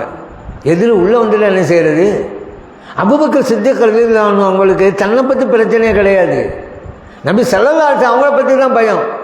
ஏன் சஹாபா பெருமக்கள்லாம் தங்களுடைய உயிரை விட மேலாக மதித்தார்கள் நபி ஸல்லல்லாஹு அலைஹி வஸல்லம் அவங்கள. நாமும் அப்படி தான் மதிக்கணும். ஏன்னா அல்லாஹ் குர்ஆன் அப்படி தான் சொல்கிறான். அன் நபியு அவுலா பில் முஃமினீன மின் அன்ஃபுஸிஹிம். நபி ஸல்லல்லாஹு அலைஹி வஸல்லம் அவர்கள் மூமின்களுக்கு அவருடைய உயிரை விடவும் மேலானவர்களாக இருக்கிறார்கள். அப்படித்தான் ஒவ்வொரு மூமினும் நிலைக்க வேண்டும். அப்படி நிலைத்தால்தான் அவன் மூமின். இப்போ அபூபக்கர் சித்திக் ரலியல்லாஹு அவங்களும் அப்படி தான் பயப்படுறாங்க. எதிரிகளுடைய காலு போய் வாசலில் தெரியுது, பயப்படுறாங்க. யாரை சொல்லலாம், எதிரில் இங்கே நெருங்கிட்டாங்களே, நம்ம 2 பேர் தானே இருக்கிறோம் அப்படின்னாங்க. இப்போ நபி ஸல்லல்லாஹு அலைஹி சொன்னாங்க, லா தஹஸன், பயப்படாதீங்க, இன்னல்லாஹ மஅனா, அல்லாஹ் நம் கூட இருக்கிறான், நாம் 2 அல்ல 3 அப்படின்னா. நாம் 3 பேர் இருக்கிறோம், என்ன 2 பேர்ன்ட்டீங்க? எங்க இது ஒன்றா? இதே இப்படி இருக்கட்டும்.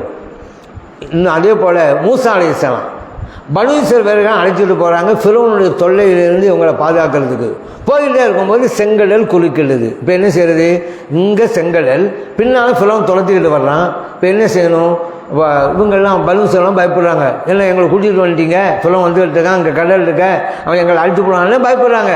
அப்போ மூசா அலைஹிஸ்ஸலாம் சொன்னாங்க, இன்ன மஅய ரப்பி சயஹ்தீன், என் ரப்பு என் கூட இருக்கிறான், வழி காட்டுவான், பயப்படாதுங்க அப்படின்னாங்க. சரி, இங்கே ஸல்லல்லாஹு அலைஹி வஸல்லமும் சொன்னாங்க இறைவன் நம் கூட இருக்கலாம். மூசா அலைஹிஸ்ஸலாம் சொன்னாங்க என் ரப்பு என் கூட இருக்கிறான். இங்கே நீங்கள் பாருங்கள், நபி ஸல்லல்லாஹு அலைஹி வஸல்லம் அவர்கள் அல்லாஹ் நம் கூட இருக்கிறான்னு பன்மையாக சொன்னாங்க. என் கூட இருக்கிறான்னு சொல்லலை, நம் கூட இருக்கிறான்னாங்க. யார்கிட்ட? அபூபக்கர் சித்திக் அவங்கள பார்த்து இறைவன் நம் கூட இருக்கிறான். ஆனால் மூசா அலைஹிஸ்ஸலாம் பனு இஸ்ரவேலை பார்த்து இறைவன் நம் கூட இருக்கிறான்னு சொல்லலை, மஅய ஒருமையாக சொன்னாங்க, எங்கூட இருக்கிறான்னாங்க. ஏன்? இறைவன் இருக்கிறான், ஏன் அவங்க பன்மையாக சொல்லணும், இவங்க ஏன் ஒருமையாக சொல்லணும், சிங்குலராக சொல்லணும்? காரணம் இருக்குது. நபி ஸல்லல்லாஹு அலைஹி வஸல்லம் அபூபக்கர் சித்திக் ரலியல்லாஹு அன்ஹு அவங்கள பார்த்து அல்லாஹ் நம் கூட இருக்கிறான்ல, நம் கூட இருக்கிறான். அந்த மஅய்யத், கூட இருப்பது, மஅண்டா உடல் அர்த்தம், மஅய்யத். அந்த மஅய்யத்துடைய ஞானம் நபி ஸல்லல்லாஹு அலைஹி வஸல்லம் அவர்களுக்கு இருந்தது. அவர்கள் சொல்லி கொடுத்து அபூபக்கர் சித்திக் ரலியல்லாஹு அன்ஹு அவங்கள்ட்டமே இருந்துச்சு. அந்த மஅய்யத், கூட இருப்பது, உடன் இருப்பது என்ற ஞானம் ரெண்டு பேர்ட்டையும் இருந்துச்சு. அதனால ஸல்லல்லாஹு சொன்னாங்க, அபூபக்கர் அவர்களே அல்லாஹ் நம் கூட இருக்கிறாங்கன்னாங்க. ஏன்? இந்த ஞானம் அபூபக்கர் சித்திக் அவங்கள்ட்ட இருக்குதுல்ல, அதனால. ஆனால் மூசா அலைஹிஸ்ஸலாம் யாரை பார்த்து சொன்னாங்க? பனு இஸ்ரவேலை பார்த்து சொன்னாங்க. பனு இஸ்ரவேலில் இருக்கிறது மஅய்யத்துடைய ஞானம் இருக்குதா? இல்லையே. அல்லாஹ் நம் கூட இருக்கலாம், அந்த ஞானமெல்லாம் பனு இஸ்ரவேல் மக்களுக்கு கிடைச்சிருச்சா? இல்லையே. அதனால தான் இறைவன் என் கூட இருக்கிறான்னு சொன்னாங்க. அப்போ இறைவன் அல்லாஹ் நம்மளுக்கு அப்படி இருந்தால் வஹுவ மஅக்கும் ஐனமா குன்தும், நீங்கள் எங்கு திரும்பினாலும், நீங்கள் எங்கே சென்றாலும், நீங்கள் எங்கே இருந்தாலும் அல்லாஹ் உங்கள் கூட இருக்கிறான். அந்த கூட இருக்கிறாங்கிறது எப்படிங்க நம்ம புரிஞ்சோம்? சொல்கிறோம் அல்ல, என் கூட தான் இருக்கலாம் சொல்கிறோம். எங்கே புரிஞ்சோம்? புரிவது வேறு, விளங்குவது வேறு, உணர்வது வேறு. புரியுதுன்னு அர்த்தத்தை வேண்டாம் புரியலாம், உணர்ந்து புரிய வேண்டும். அதுதான் ரொம்ப முக்கியம். லைஃப்பில் அல்லாஹ் என் கூட இருக்கலாம் எப்படி நான் புரிகிறது? அது ரொம்ப முக்கியம். இப்போது மலை உச்சியில் ஒருத்தன் இருக்கலாம், மலை உச்சியில் இருந்தான், நடு இருட்டு, சரியான இருட்டு, உச்சியில் இருக்கிறான், கால் தடுக்கிச்சு, கீழே வந்துக்கிட்டான். கீழே வந்துக்கிட்டே இருக்கிறான். என் மலை உச்சியிலேருந்து கீழே வரணும், வந்துக்கிட்டே இருக்கிறான். அவன் மனசில் நினைக்கிறான், அவ்வளோதான், கீழே விழுந்தோன்னே சுக்குநூறாக போவோம், எலும்பு கூட தேராது அப்படின்னு நினச்சிக்கிட்டே வந்தான்ல. ஒரு மரத்துடைய கிளை கையில் கிடைச்சிச்சு, பிடிச்சிக்கிட்டான், தொங்கிக்கிட்டு நிற்கிறான். இப்போ தான் அல்லாஹ்ல கேட்குறேன், யா அல்லாஹ் நீ தான் என்னை காப்பாற்று, உன்னை விட்டால் வேறு யாருங்க கிடையாது, நீ காப்பாற்றினா தான் உண்டு, என்னை காப்பாற்றிடு. இப்போ அல்லாஹ் கேட்டான், உண்மையிலே நான் தான் காப்பாற்றணும்னு நினைக்கிறியாப்பா? அவன் சொன்னான், வேற என்ன, யார் இருக்கிறாங்க, நீ தான் காப்பாற்றணும். அல்லாஹ் சொன்னான், உன்னை காப்பாற்றலை, நான் சொல்கிறதே நீ செய்யணும், நீ என்ன சொன்னாலும் செய்கிறேன், என்னை காப்பாற்றிடு. அப்படியா? நீ பிடிச்சிருக்கல கிளை, அதை விட்டுரு, உன்னை நான் காப்பாற்றலாம் அப்படின்னு. இவன் சொன்னான், என்ன கிளையை விடுறதா? இருக்கிற ஒரே நம்பிக்கை இப்போ அதில் தான் வண்டி ஓடிக்கிட்டு இருக்கு, அதே விட்டுப்புலாம் இப்போ நான் என்ன செய்கிறது அப்படின்னு சொன்னான். விடலைங்க அவன். ஏன்? படைத்த ரப்பு சொன்ன கூட அவன் நம்பலை. அந்த கிளையை நம்பிய அளவிற்கு இறைவனை நம்பலை. பிடிச்சி தொங்கிக்கிட்டே தான் நிற்கிறான். காலையில் விழிஞ்சிச்சு, கீழே குனிஞ்சு பார்த்தான், அவன் காலுக்கும் தலைக்கும் ஒரு தினம் தான் இருந்துச்சு. அதான் எல்லாம் சொல்ல, கிளையை விடப்பா, நான் உன்னை காப்பாற்றேன்னு சொன்னான். இவன் நம்பலைங்க. ஆனால் இவன் ஆரம்பத்தில் என்ன சொன்னான்? இறைவனே நீ தான் காப்பாற்றணும்னா சொன்னான், செய்யலை. அங்கே தான் பாயிண்ட்டு. புரிவது வேறு, உணர்வது வேறு. இறைவன் என் கூட இருக்கலாம் அப்போ நம்ம சொல்கிறோம்ல, அப்போ ஏன் தப்பு பண்ணுறோம், ஏன் தவறு பண்ணுறோம்? ஒரு பாவம் செய்கின்ற போது அடுத்த மனிதன் பார்க்கக்கூடாதுங்கிறதுல கவனம் செலுத்துகிறோமே, நம் கூட இருக்கிற இறைவன் பார்க்குறாங்கிற எண்ணம் ஏன் வரலை? மனிதனுடைய பார்வை மறைச்சாச்சா, இப்போ யாரும் பார்க்கல, தப்பு பண்ணலாம் அப்படின்னு நினைக்கிறான். லே, மனிதனுடைய பார்வை மறைச்சிட்ட, சரி, உன் கூட இருக்கிறான்னு அல்லாஹ் அவன் பார்வை ஒன்றா மறைக்க முடியுமா? இவன் உணர்ந்து இருந்தா, தனியாக இருந்தாலும் தப்பு பண்ண மாட்டாங்க. யாரு பார்த்தா என்ன, என் கூட ரப்பு இருக்கிறான்ல, அவன் பார்க்கறான்ல, தப்பு பண்ண மாட்டான்னு நினைப்பான்ல. அதைத்தான் நான் சொல்லுவேன். என் கூட இருக்கிறான் என்று சொல்வதல்ல, எல்லாமே சொல்லுவாங்க அல்ல என் கூட தான் இருக்கிறான். உணர வேண்டும். அந்த உணர்வது தான் ஏகத்துவம். அந்த ஏகத்துவத்தில் தான் இந்த இறை நேசர்கள் எல்லாம் இருந்தார்கள் என்பதையும் நாம் கவனத்தில் கொள்ளணும். அடுத்து இந்த ஒவ்வொரு பொருளாக பார்க்குறோம்ல, எல்லாம் இறைவனிலிருந்து வந்தது தானே. நம்ம எல்லாம் இறைவனிலிருந்து வந்தோம், இறைவன் பக்கம்தான் போக போகிறோம். இதை ஒவ்வொரு மையத்து செய்தி கற்கும் போதெல்லாம் சொல்லிக்கிட்டு தான் இருக்கிறோம். இன்னா லில்லாஹி வ இன்னா இலைஹி ராஜிஊன் ஓதுறோம்ல, இது எல்லாம் வாய்ப்பாடாக தான் சொல்லிக்கிட்டு இருக்கோம். வாய்ப்பாடு நிறைய இருக்க நம்மகிட்ட. தொழுகையே வாய்ப்பாடு தானே. தக்பீர் கட்டும்போது அல்லாஹு அக்பர், அதையாவது உணர்ந்து சொல்றீங்களா நீங்கள்? அல்லாஹ் பெரியவன், அல்லாஹ் பெரியவன் உண்மையிலே மனசை நினைச்சுக்கிட்டு தான் சொல்றீங்களா? உங்கள் நாக்கு சொல்லுதுங்க அல்லாஹ் பெரியவன், அல்லாஹ் அக்பர். உங்கள் கல்புல உங்கள் செல்வம் பெரியதாக இருக்கிறது, உங்களுடைய செல்வாக்கு பெரியதாக இருக்கிறது, உங்கள் பட்டம் பதவி உங்களுக்கு பெரியதாக இருக்கிறது, உங்கள் அரசியல் செல்வாக்கு பெரியதாக இருக்கிறது. கல்புல உலகத்தில் உள்ளதெல்லாம் பெருசாக வச்சுக்கிட்டு நாக்கு சொல்லுது அல்லாஹ் பெரியவன். பச்சை போய் கௌசலார் முறையிலே தான் சொன்னாங்க. அல்லாஹ்க்கு முன்னாலேயும் போய் பேச ஆரம்பிச்சிட்டியான்னு கேட்குறாங்க. மனிதருக்கு முன்னால் தான் போய் பேசினேன், அல்லாஹ்க்கு முன்னால் நின்றுக்கிட்டு அல்லாஹ்லேயே போய் சொல்கிற, நீ தான் பெரிய ஆள் ஆளாண்டு உன் கல்புல மற்றவங்களையெல்லாம் பெரிய ஆளாக நினச்சிக்கிட்டு. சரி, ஓதுறீங்கல்ல அல்ஹம்துலில்லாஹி ரப்பில் ஆலமீன் ஓதுறீங்க, உணர்ந்து ஓதுறீங்களா? அல்ஹம்து ஆரம்பிக்கிறது தான், ஆமீன்னு சொல்லும்போது தான் முடிஞ்சு போச்சா சொல்லுது பார்த்தியா, அப்போ தான் தெரியுது. எல்லாரும் சொன்னதெல்லாம் ஒன்றுமே தெரிய மாட்டேங்குது. அத்தஹியாத்து ஓதுறீங்களா? அத்தஹியாத்து ஆரம்பிக்கிறது தான் தெரியும். அத்தஹியாத்து ஆரம்பிக்கலாம் அத்தஹியாத்துல்லாஹி, அவ்வளோதான். நாக்கு பாட்டுக்கு ஓடிக்கிட்டே இருக்கும், நாக்கு ஓதிக்கொண்டே இருக்கும், கல்பு உலகத்தை சுற்றி கொண்டே இருக்கும். முடிஞ்ச உடனே அது அங்கிட்டு போகாது நாக்குக்கு. ஏன் தெரிஞ்ச வரைக்கும் தானே ஓதும். அப்போதான் நினைக்கிறேன், அத்தஹியாத்து முடிஞ்சோ சலாம் கொடுத்துட வேண்டியதான். என்ன தொழுகை இது நீங்கள்? நான் கேட்குறேன். எல்லாம் வாய்ப்பாடாக தான் போய்கிட்டு இருக்கு. உணர்ந்து என்ன செய்றீங்க? உணர்ந்து செய்தால் அதுதான் தௌஹீத். இதில் தான் இறை நேசர்கள் வெற்றி பெற்றார்கள். எதை செய்தாலும் உணர்வு பூர்வமாக அவங்க செய்வாங்க. அப்போ இறைவனிலிருந்து வந்தோம், இறைவன் பக்கம் செல்ல போகிறோம். கடலிலிருந்து எழுந்து வந்த அலை மறுபடியும் திரும்ப சென்று கடலிலேயே சென்று விடுகிறது, கலந்து விடுகிறது.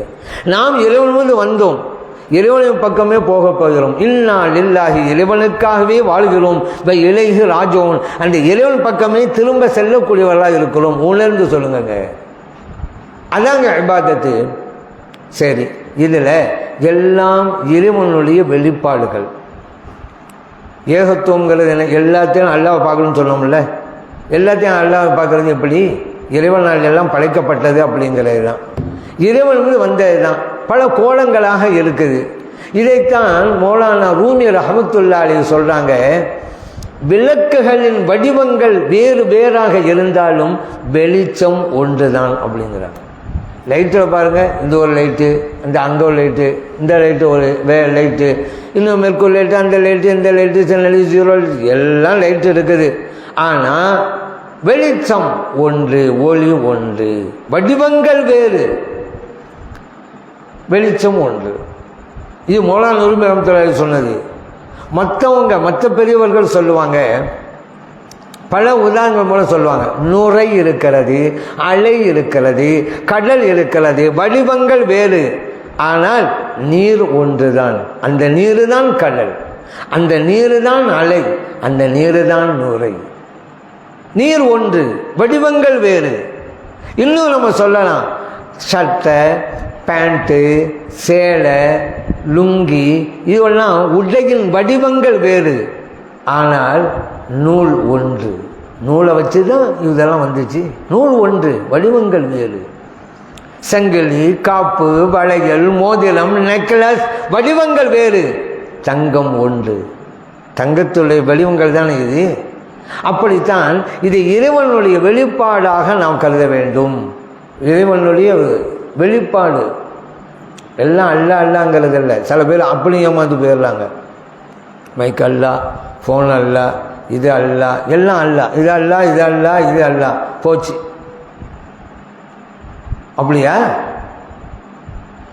எல்லாம் அல்லா அல்ல, அல்லாவை விட்டும் நீங்க எதுவும் அல்ல. அப்படி புரியணும். அதனால மதுஹருல்லா, அல்லாஹ் வெளியான இடங்கள் தான் இதெல்லாம். இந்த பொருட்கள் எல்லாம் அல்லாஹ் அல்ல, அல்லாஹ் வெளியான இடம், அவனுடைய சிபத்து வெளியான இடம். இதைத்தான் காயல்பட்டினத்தை சார்ந்த உமர் காஹிரி ரஹ்மத்துல்லாஹி அலைஹி அவங்க சொல்றாங்க. தமிழில் தான், காணும் சொரூபமெல்லாம் கர்த்தன் மல்ஹர் என்று சுஹூது செய்து பலப்படும் நாள் என்னாலோ என்று கேட்கலாம். காணும் சொரூபமெல்லாம், காட்சி தருகின்ற எல்லா பொருளும் கர்த்தன் மல்ஹர், கர்த்தன் இல்லை அல்லாஹ், ஹாலிக்குன்னு அர்த்தம், கர்த்தன் படைப்பாளன் அர்த்தம், இல்லை அல்லான்னு அர்த்தம். அந்த கர்த்தனின் மல்ஹர், மல்ஹர்னா வெளியான இடம் என்று சுஹூது செய்யும் நாள், சுஹூது செய்து வெல்லப்படும் நாள். எந்த நாளோ இந்த பாக்கியம் எனக்கு எப்போ கிடைக்கும்? அவங்கெல்லாம் அறிஞ்சிட்டாங்க. அறிஞ்சும் கூட இந்த மாதிரி தொடர்ந்து இருக்க வேண்டும் என்றது சுஹூது செய்கிற நிலை தொடர்ந்து இருக்க வேண்டும் என்கின்ற வேட்கையிலும் ஆர்வத்திலும் இப்படி அவர்கள் படிக்கிறார்கள். அதே போல் இமாமுல் அரூஸ் மாப்பிள்ளை ரப்ப ஆலிம்சா, உங்களுக்கு தெரியும், தமிழகத்தின் கஸ்ஸாலி என்று சொல்லுகிற அளவுக்கு பல ஞானங்களை பெற்றவங்க. அவங்க சொல்கிறாங்க, ஹக்கை ஹல்கில் ஹக்காக காணாத வானால், ஹக்கை அல்லாஹ் ஹல்கில் படைப்பில் ஹக்காக காணாத வாழ்நாள் நம்முடைய லைஃப் துக்கமாம், துக்கம் போச்சு, ஏன் வேஸ்ட் தானே, துக்கமாம் என்றதால் துணக்கீனி என் ரப்பே என்னை தூய்மைப்படுத்து பில்ஹால் இந்த நேரத்திலேயே. என்ன எப்போ எல்லாத்திலையும் எல்லா படைப்புகளையும் ஹக்காக நான் பார்க்கணும், அந்த நிலையை தான், அந்த நிலை எனக்கு கிடைக்கலன்னு சொன்னால் என் வாழ்நாளே துக்கமாக போச்சு அப்படிங்கிறாங்க. அப்போ எல்லாவற்றிலும் அல்லாஹ்வை பாருங்கள், பார்க்க வேண்டிய முறைப்படி பாருங்கள். கண்ணால் பார்ப்பதல்ல இந்த உலகத்தில். அல்லாஹ் பார்க்க அல்லாஹ் பார்க்கணும்னு சொன்னால் இந்த புறக்கண் அல்ல, கண் ரெண்டு வகை, புறக்கண் அகக்கண். நமக்கெல்லாம் இந்த ரெண்டு கண் இருக்குது, இது புறக்கண். அகக்கண் உள்ளத்தால் பார்ப்பது. உள்ளத்தால் பார்க்க முடியுமா? பார்க்கலாமே. கண்ணை மூடிக்கிறங்க, யானை அப்படிங்கிற கண்ணை மூடிக்கிறங்க, கண்ணை மூடிக்கிறங்க, மூடிக்கிட்டியாலா? எல்லாம் முடிச்சுக்கிட்டு இருக்கிறீங்க. ஆனால் சில பேர் ஏற்கனவே மூடிட்டாங்க, அப்படியே இருப்பாங்களோ? சரி, கண்ணை மூடியாச்சா? யானை நினைப்பில் வைங்க, யானையோட ஊரம் வந்து நிற்குதா? குதிரைன்னு நினைங்க, கண்ணை மூடிக்கிட்டு குதிரை, குதிரையோட வடிவம் வந்து நிற்குதா? உங்கள் வீடுன்னு நினைக்கிறேன், உங்கள் வீடு கண்ணை மூடி பாருங்க, உங்கள் வீடு வந்து நிற்கும். அப்போ இப்போ எப்படி பார்க்குறீங்க? உள்ள உங்கள் கண்ணுக்குள்ளே யார் லைட்டு போட்டது? கண்ணு திறந்துருக்கு, லைட்டை ஆஃப் பண்ணி கண்ணு போச்சுன்னு வச்சுக்கிறோங்க. எதுக்கு இருக்கணும் தெரியலையே, இருட்டாயிட்டா, வெளிச்சமாக இருந்தால் தான் தெரியுது இந்த கண்ணுக்கு. ஆனால் அகக்கண் எப்படி தெரியுமா? இந்த கண்ணையே நீங்கள் 3 நாளும் சரிதான், ஒன்று நினைச்சாக குதிரையை நினைக்கிற போது குதிரை வந்து நிற்குது, உங்கள் வீடு நினைக்கும் போது வீடு நிற்கிறான், உங்கள் மகன் சொன்னால் மகன் நிற்கிறான். கண்ணை தான் மூடிட்டீங்களே, இப்போ உங்களுக்கு தெரியுது அங்கே யார் லைட்டு போட்டு வெளிச்சத்தை கொடுத்தது சொல்லுங்கள்? அகக்கண் பார்க்கும். இப்போ புறக்கண் அகக்கண். இந்த உலகத்தில் அவன் அல்லாஹ்வை பார்க்குறோம் அப்படின்னு சொன்னால் புறக்கண்ணால் அல்ல. புறக்கண்ணா பார்க்கறது மறுமையில் சொர்க்கத்தில், அங்கே புறக்கண்ணால் தான் பார்க்க போகிறோம் ரப்ப, அதில் செஞ்சம் கிடையாது. ஆனால் இந்த உலகத்தில் அகக்கண்ணால் தான் பார்க்க முடியும். அந்த அகக்கண்ணால் பார்த்தால் உங்கள் கண் ஞானக்கண், உங்கள் அகக்கண்ணால் ரப்பை பார்க்காவிட்டால் உங்கள் கண் ஊனக்கண், ஊனமாகி போச்சு. ஞானக்கண் வேணுமா? அல்லாஹ்வை பாருங்க, நீங்கள் அகக்கண்ணால் பாருங்க. இது திருவள்ளுவர் கூட ஒரு கருத்து சொல்வார், கண்ணுடையர் என்பவர் கற்றோர், முகத்திரண்டு புண்ணுடையர் கல்லாதவர் அப்படிவாங்க. கண்ணுடையர், கண்களை உடையவர்ல யார் தெரியுமா? கண்ணுடையர் என்பவர் கற்றோர். இங்கே கற்றன்னு சொன்னால் மற்ற கல்வி அல்ல, இறைவனை பற்றிய ஞானத்தை கற்றவர்கள், இறைவனுடைய ஞானத்தை கற்றவர்கள் தான் கற்றோர். அப்போ இறைவனுடைய ஞானமும் இல்லை, ஆனால் கண்ணு இருக்குதுங்க அப்படி நீங்கள் சொல்லலாம். உங்களுக்கு அது கண்ணா இருக்கலாம். திருவள்ளுவர் சொல்றாரு அது கண்ணல்ல புண்ணுங்கிறாரு. முகத்திரண்டு புண்ணுடையர் கல்லாதவர். இறைவனை பற்றி ஞானம் இல்லையா? முகத்தில் இருக்கிறது புண்ணுப்பா, இந்த 2 புண்ணு இருக்கு, உனக்கு கண்ணு கிடையாது. அப்ப இறைவனை அகக்கண்ணால் இந்த உலகத்தில் பார்க்க வேண்டும். பார்க்கலன்னு வச்சுக்கிறோங்க, குருளு தான் இல்லையே. நான் கண்ணாடி இல்லாமல் பார்த்துக்கிட்டு இருக்கிறேன், நீங்கள் என்ன பார்த்து குருளுங்கிறீங்க? குருளு தான்ப்பா, மறுமையிலும் குருளு தான். இதை அல்லா சொல்லிட்டான், மன் கான ஃபீ ஹாதிஹி அஅமா ஃபஹுவ ஃபில் ஆஹிரதி அஅமா. அல்லா சொல்லிட்டான், இந்த உலகத்தில் நீ குருடாக இருந்தேன்னு வச்சுக்க, குருடல்ல இந்த 2 கண்ணு இல்லை, அல்லாவை பார்க்காத குருடாக இருந்தால் மறுமையில் நீ குருடனாக தான் இருப்ப. இது அல்லாஹ் குர்ஆன்ல கூட சொல்கிறான்ல, லிம ஹஷர்தனி ஆமா, மறு உலகத்தில் எல்லாரும் எழுப்பிடுவோம். அல்லாஹ் உங்கள் நல்ல கண்பார்வை தெரிஞ்சிச்சு. எழுப்பும் போது அவனுக்கு கண்ணு தெரியலை, குருடனா எழுப்பப்பட்டான். அல்லாஹ் குர்ஆன் சொல்லி காட்டுறாங்க இந்த நிகழ்ச்சியை. அப்போ அல்லாஹ் பார்த்து கேட்பானா, லிம ஹஷர்தனி ஆமா வகுத்து கொண்டு பசீரா, இறைவனே ஏன் என்ன குருடனா எழுப்பினேன், உலகத்தில் தான் எனக்கு நல்லா கண் பார்வை நல்லா தெரிஞ்சிச்சே அப்படியே சொல்லுவானா மறுமையில்.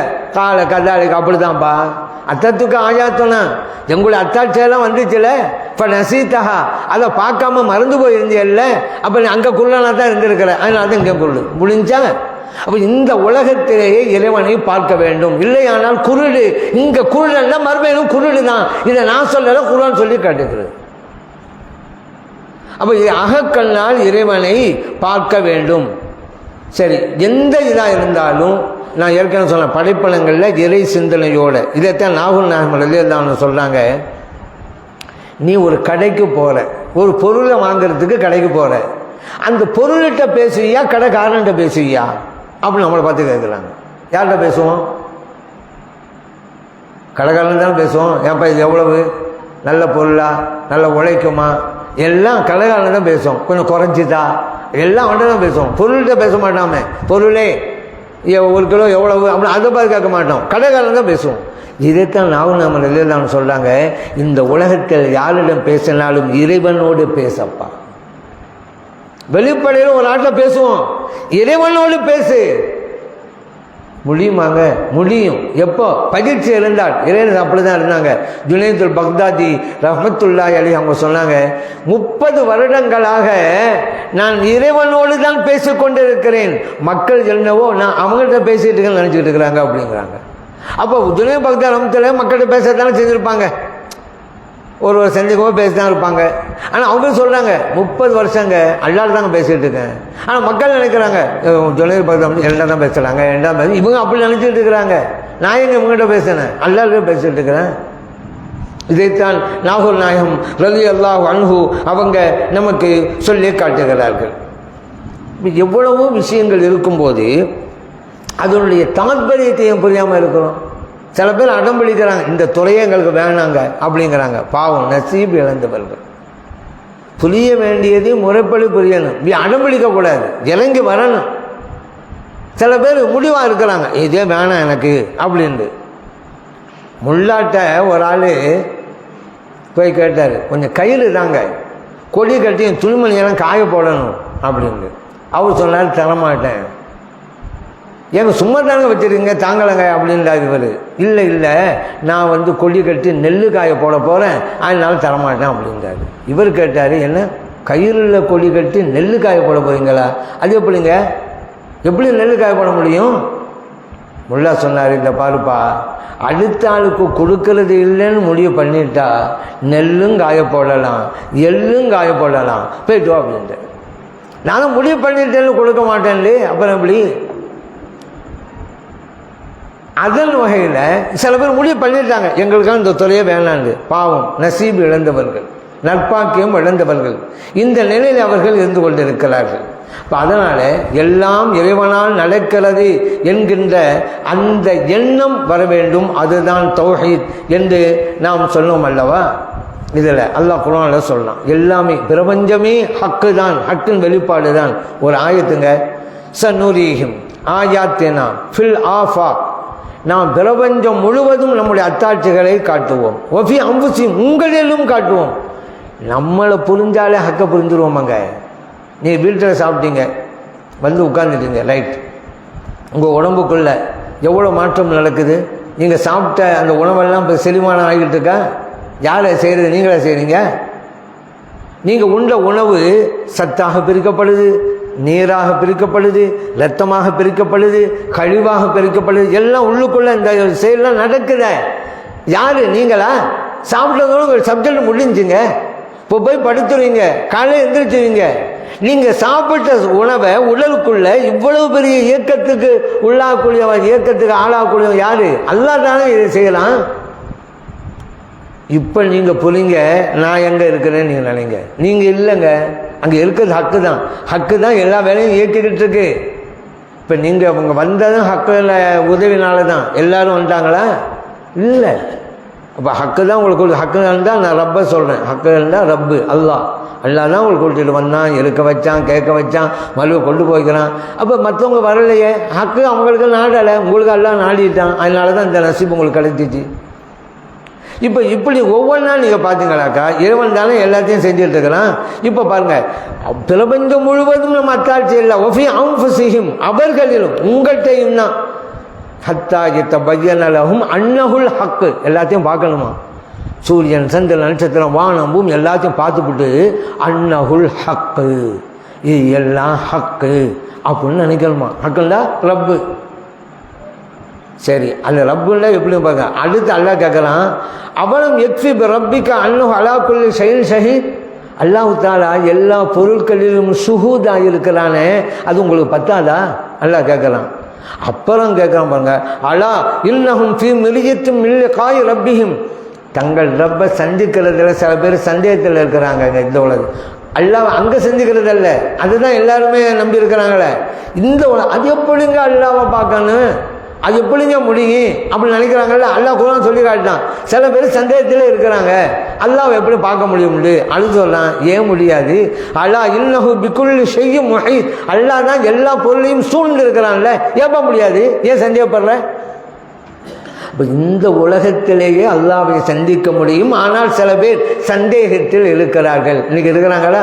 அல்லாஹ் 1000 வருஷத்துக்கு முன்னாடி சொல்லி காட்டிட்டான். அந்த சந்தேகம் தேவையில்லை. ஏன்? எல்லா பொருளையும் தான் அவன் சூழ்ந்து இருக்கிறான்ல. சரி, எல்லா பொருளையும் சூழ்ந்து இருக்கிறான் அப்படின்னு சொன்னால் எப்படி? அது புரியும். அது ரொம்ப முக்கியமானது. அல்லாஹ்வுடைய தாத்துண்டு இருக்குது, அல்லாஹ்வுடைய சிஃபாத்துண்டு இருக்குது. அல்லாஹ்வுடைய உள்ளமை, அல்லாஹ்வுடைய பண்புகள். தாத்துண்டா உள்ளமை, சிஃபாத்துண்டா பண்புகள். அப்போ இறைவன் எல்லா பொருளையும் சூழ்ந்திருக்கிறான்னு சொன்னால் அல்லாஹ்வுடைய சிஃபத்துங்க, தாத்துன்னு கொண்டு வந்துடாதீங்க. சிஃபத் இதை நான் சொல்லலை, நம்ம சொன்னால் இவர் என்ன சொல்லுது?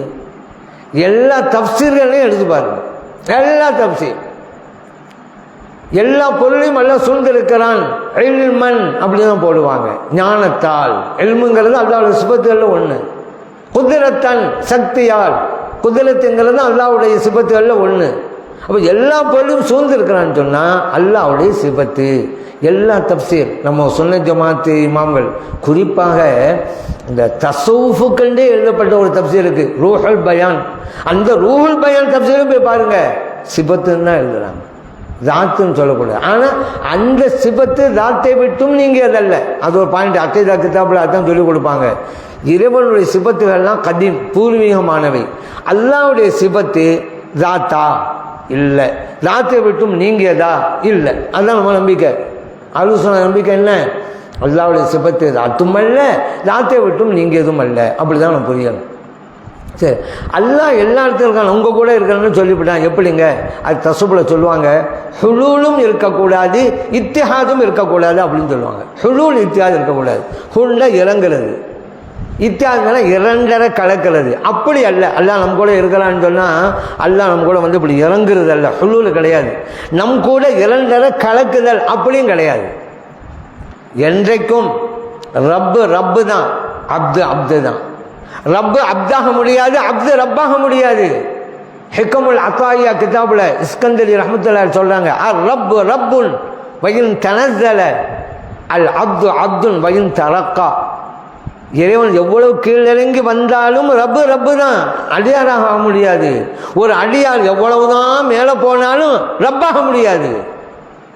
ஒன்று வேணாங்க, இந்த இரும்பு நெருப்பில் வச்சு காய்ச்சிறீங்க, நெருப்பில் காய்ச்சி எடுத்தா அந்த இரும்பு இப்போ நெருப்பாக இருக்குது, தக தேர்ந்து நெருப்பு இருக்குதுல்ல. சரி, இப்போ நெருப்பு மாதிரி காய்ச்சி அழித்தாலும் இரும்பு தான். இரும்பு ஒரு காலும் நெருப்பாக ஆகாது.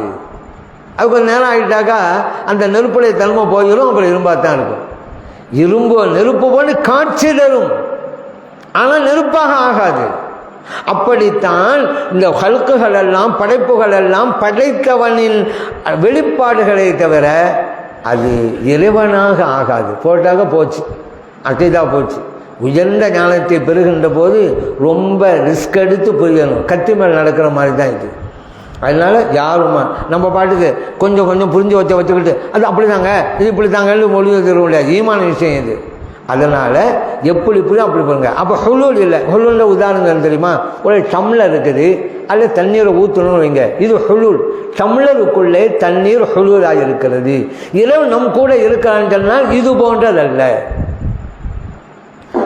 இத்திஹாதும் அல்ல. இது இரண்டரை கலக்குதல். பாலில் சீனியை போட்டோம், கலக்கியாச்சு, இப்போ சீனியை காணும், பால் தான் இருக்குது. இரண்டரை கலக்குதல்.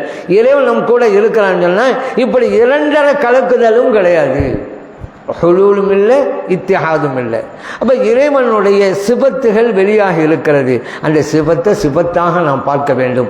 நம்முடைய பார்வைகள், சிந்தனைகள் எல்லாம் இறைவனாக இருந்தால் நம்முடைய வாழ்க்கையே ஏகத்து வாழ்க்கை தான்.